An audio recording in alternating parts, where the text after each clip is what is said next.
வணக்கம். இன்றைக்கி நான் மல்லிப்பூ அடர்த்தியாக எப்படி கட்டலாம் அப்படிங்கிற டிப்ஸ் தான் சொல்ல போகிறேன். முதல்ல ஒரு நாட் போட்டு எடுத்துக்கங்க, அப்போ தான் உங்களுக்கு ஸ்ட்ராங்காக இருக்கும். நார்மலாக நம்ம எப்படி பூ கட்டுவோமோ அதே மாதிரி பூ வச்சு 2 நாட் போட்டுக்கங்க ஸ்டார்டிங்கில், அப்போ தான் ஸ்ட்ராங்காக இருக்கும்.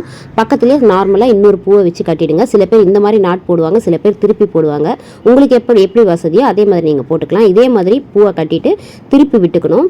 ஒரு பூவும் கட்டிட்டு மறுபடியும் அதை நான் எப்படி திருப்புறேன் பாருங்கள். இதே மாதிரி திருப்பி விட்டு நீங்கள் கட்டிகிட்டே வரணும். எல்லா பூக்களையும் அதே மாதிரியே நீங்கள் கட்டினீங்கன்னா பார்க்கவே ரொம்ப அழகாக இருக்குங்க. நார்மலாக கட்டினது ஸ்ட்ரெயிட்டாக இருக்க மாதிரி இருக்கும். நீங்கள் இந்த மாதிரி ட்ரிக்ஸை யூஸ் பண்ணி பாருங்கள். திருப்பி விட்டு கட்டினீங்கன்னா நல்லா உருட்டையாக வர மாதிரி ரொம்ப அழகாக இருக்கும் பார்க்குறதுக்கே. இதே மாதிரி பாருங்கள், நான் எல்லா ஃப்ளவரையும் திருப்பி விட்டே கட்டிட்டு வரேன் பாருங்கள். எல்லா பூவையும் இதே மாதிரி நீங்கள் மாற்றி வச்சு கட்டி விடுங்க. இப்போ பாருங்கள், எல்லா பூவையும் நான் கட்டி முடிச்சிட்டேன். நீங்களும் இந்த ட்ரிக்ஸை கண்டிப்பாக ட்ரை பண்ணி பாருங்கள். மீண்டும் வேறு ஒரு வீடியோவில் சந்திக்கலாம். நன்றி.